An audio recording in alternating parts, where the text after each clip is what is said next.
Okay, let's check out Singapore Airlines A350-900 business class from Mumbai, India to Singapore. Please like and subscribe if you find this useful. Taking a quick look at Seat Guru after putting your flight in and clicking find, it says that this aircraft has 3 different variations. I was back in 19K, just behind the restrooms. Clicking on your seat basically pulls up information on it, and as far as this one was concerned, it said that it was close to the galley, which might be bothersome. In reality, it was really the bathrooms, and I'll cover those a little bit later.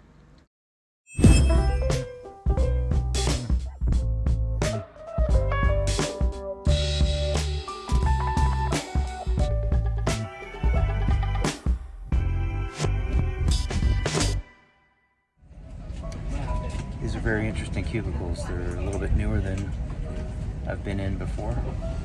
You've got some lights up in here. This is the headset, which we'll take a look at here in a minute. Connections for accessories. And the seat adjustments are down here by your right shoulder. And of course, for the television, you've got a remote. The screen is also a touch screen, which is nice. It's a nice large touch screen. This is where the tray is. So the spacing in here is pretty nice the way they did it. I'm not sure if I can stow my bag here or not, but there is a space up there for stowage. It says no stowage though. So I wonder what it's for, but my bag's gonna go there for now. So I was informed that that area is for a bassinet, not your luggage. So I actually put my shoulder bag down underneath. But there's actually plenty of overhead bin space above on both sides. I just don't need it. I checked my big bag. Plenty of overhead bin space. Lots of room for your feet, even when the seat is not reclined. Let's see what we got here for pillows and stuff. We've got a regular soft pillow and a hypoallergenic sealed, I guess, hypo-sealed blanket. So I know that's going to be clean. Smells good. That's really interesting. Instead of a credit card swiper, this is a touchless pay. So that's an upgrade. A couple of USB ports here. Plug. Bottle of water. And let's look at the headset. Alright. Alright, active noise canceling headset. We'll see how they sound a little bit later. It's a standard tri-plug.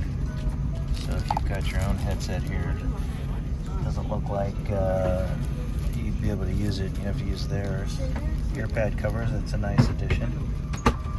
These ear pad covers were a little difficult to put on, so I'm not even going to use them. Standard shoulder harness for the belt, but the lap belt is it's not one of those airbag styles. It's just a standard one. Again, what's nice about these new cubicles, this setup, is that you're not climbing over anybody. All seats have access to the aisle. That's a really nice setup. I'm in a single cubicle,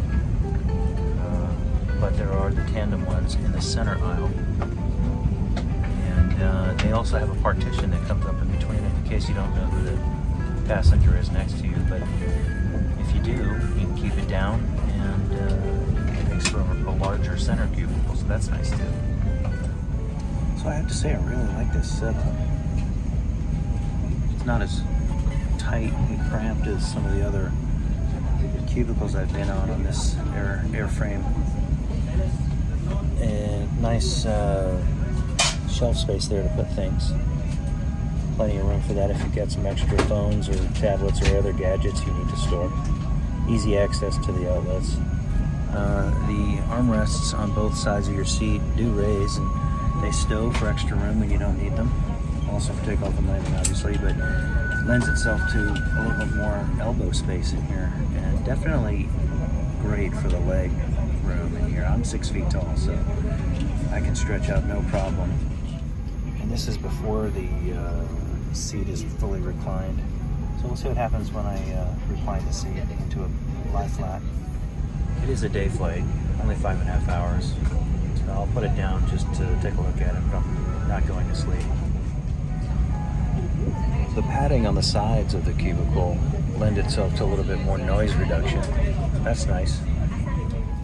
Now this is kind of cool. The TV has a tilt down function for when you're in your lie flat position. You can tilt the TV down to see the screen better.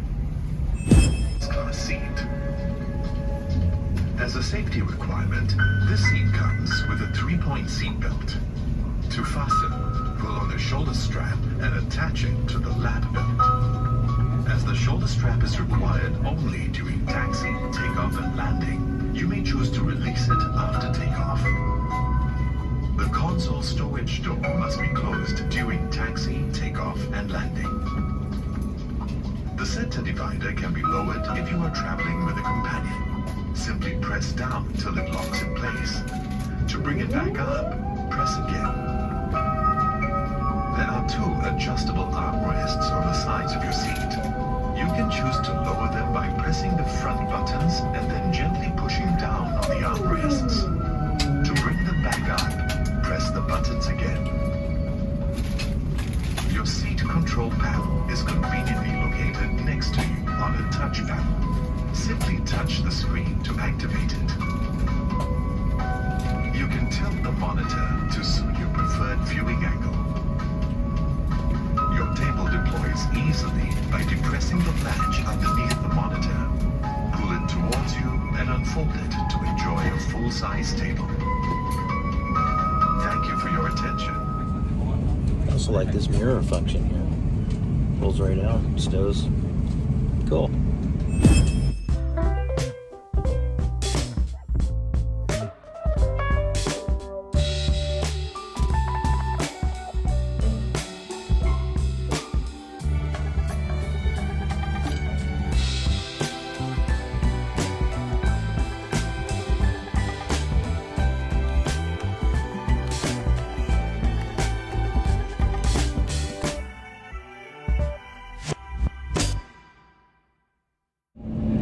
Let's check out the entertainment.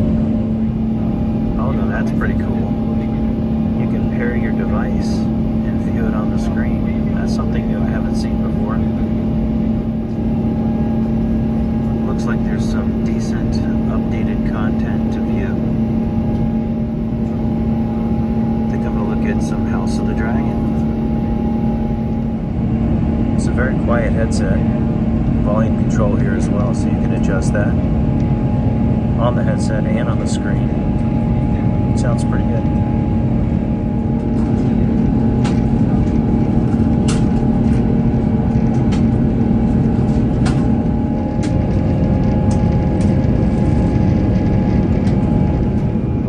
I really like this feature. Do not disturb. That's pretty cool. Very functional, easy to use, updated technology on this airplane. I like it. Especially the touchscreen functions. I mean, they're very receptive, unlike some of the other airplanes where you have to kind of touch things and press them hard in order to get them to respond. But this is very responsive, very new technology. I do wish there was a way to kind of close off this area right here to the aisle, give you a little more privacy. But that's not an option on these cubicles. About all you can do is raise this armrest here, which gives you a little bit of a barrier between you and the aisle. Alright, let's take a look at the menu and amenities here. Some items on request. So I guess I'm not getting a hygiene kit here unless I request it.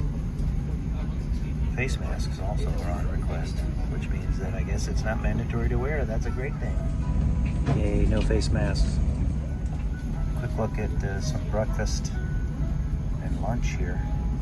Give you an idea of what they're going to be serving.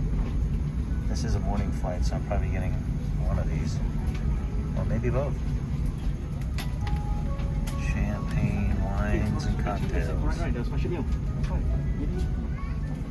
Spirit. biscuits and beer and some non-alcoholic beverages. And of course, coffees and teas. And who doesn't love TWG? Probably the best tea in the world.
This was the most delicious blueberry cake I've ever had. I highly recommend it. Let's check out the bathrooms. Ugh. Okay, let's try this again. I hate covering bathrooms. But anyway, here we go. I like to keep these short and sweet.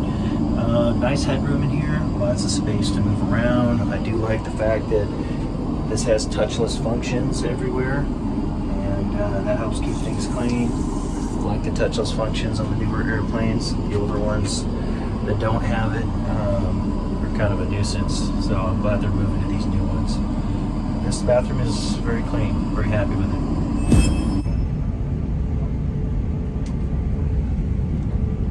Nice flight.